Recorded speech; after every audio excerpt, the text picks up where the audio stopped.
13h, 13h30. Move 13 Actu. Move. Alex Nassar.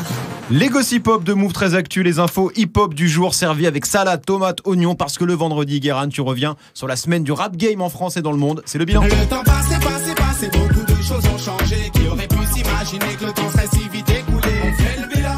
Cette semaine, on a des révélations, des procès et beaucoup de Aya Nakamura. Lundi.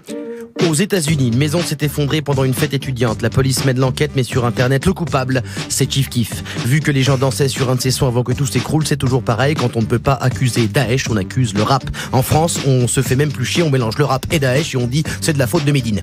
En France, justement, c'est la sortie de la saison 4 du Bureau des légendes, la série de Canal+ sur les services secrets français. Sadek a un rôle dedans qui n'est même pas celui d'un djihadiste. Ça doit être pour ça qu'on ne le voit que 2 minutes à l'écran. Les producteurs ont dû se dire que ça n'était pas réaliste. La fiction française avance, mais comme à la Poste le samedi, pas très vite. Mardi. Cardi B se met à faire des vidéos d'ASMR. Elle raconte sa vie en chuchotant et en faisant des roucoulements de pigeons. Pour que je vous en parle, c'est vraiment que ce jour-là, C'est vrai qu'il n'y avait pas grand-chose. Mercredi. Une juge américaine veut que 6ix9ine aille en prison parce qu'il incite trop à la violence sur les réseaux sociaux. Pas la peine de donner autant de raisons. Madame 6ix9ine doit aller en prison de toute façon, rien que pour aller voir son coiffeur qui a été incarcéré, je pense, il y a très longtemps. En parlant de prison, Caris décide de faire appel de sa condamnation dans l'affaire de la baston aéroport Allurom Sport. C'est le nom du dossier officiel. Il pense que c'est injuste d'être condamné à 18 mois de prison avec sursis. Sursis, lui, n'a pas fait de l'appel. Il a l'air d'être content d'aller en prison avec Caris.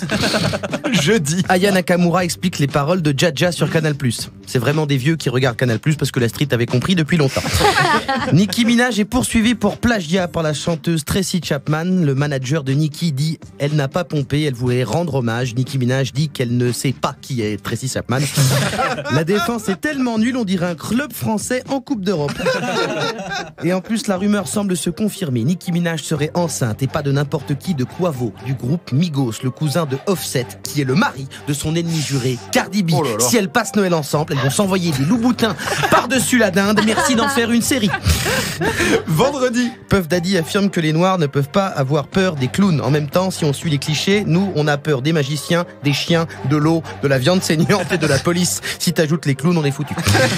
Aya Nakamura était invitée dans Good Morning Sofran, oui, en régie. Tout le monde avait ramené un gosse pour faire des selfies avec la nouvelle diva française. Vous allez entendre beaucoup d'alertes enlèvement vu qu'aucun de ces gens n'est officiellement parent.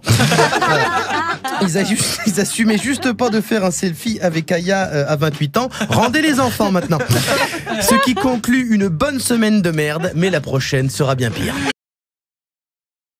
Tu es connecté sur Move.